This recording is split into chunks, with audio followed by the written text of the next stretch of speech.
Hey, what's going on? This is a boss. I wanted to film a quick video to show you how we use a timesheet for all of our virtual assistants. The purpose behind the timesheet is so that they track what time they started, how many hours they worked every day, and it automatically calculates their payroll. And so at the end of every 2 weeks, whenever we're processing payroll, they just send this to us. We check it against, Time Doctor, which is the software that we use to track their hours. And if the numbers match, then we send them their money. And so the way it works is very simple. In my business, I like to pay people every 2 weeks. Maybe you do it weekly, maybe you do it monthly, doesn't really matter, but I can tell you, most people expect to get paid at least once every 2 weeks. And so that's kind of the schedule I like to stick to. Personally, we pay people on the 15th and the 30th of every month. And when I say we pay people on the 15th, that doesn't mean that you calculate hours up to the 15th. So I'm going to give you an example. Like this is a payroll sheet for March 15th, right? Which is one of our payroll dates. So it could be March 15th, March 30th, April 15th, April 30th, right? Just to kind of give you an example, we have all these different tabs.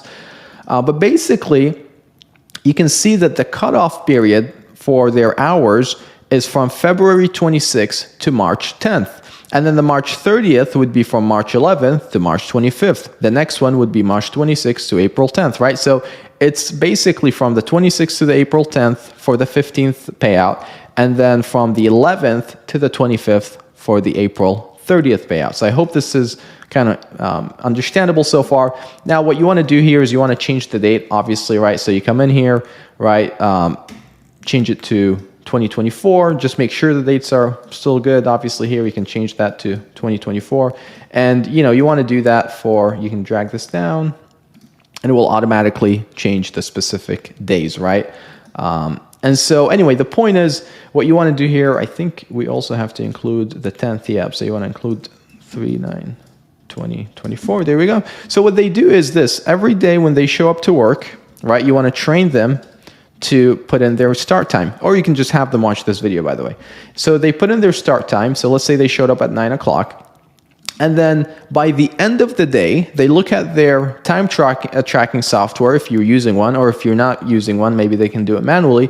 They put down how many hours they worked in this day. So let's say somebody worked for 7 hours, for example. They would do it like this, 7, and then they have to put the 00 in seconds, just like that.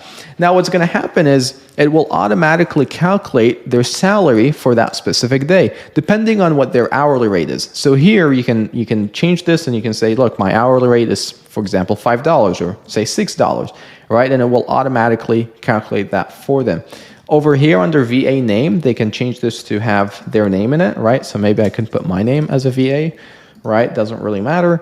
So they put their name, the dollars per hour that they're getting paid, and then here it will automatically calculate that. Now, if you're in some sort of sales role or whatever, maybe you have closing bonuses. If they have a closing, let's say they put the closing bonus down here.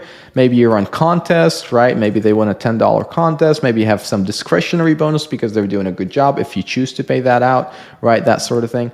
So anything you put down here will automatically get added to their salary, at the end of the payout. So if I take this and now I add more days, right? Let's just keep copying the same over and over again. You can see that it shows the total, but it also shows the effective rate after you include all the bonuses. And this is really important, especially for sales roles where they get paid closing bonuses and commissions. You want to show them, not just the hourly rate, but also how much they're getting per hour when you include the bonuses, because that's, in my opinion, more motivating.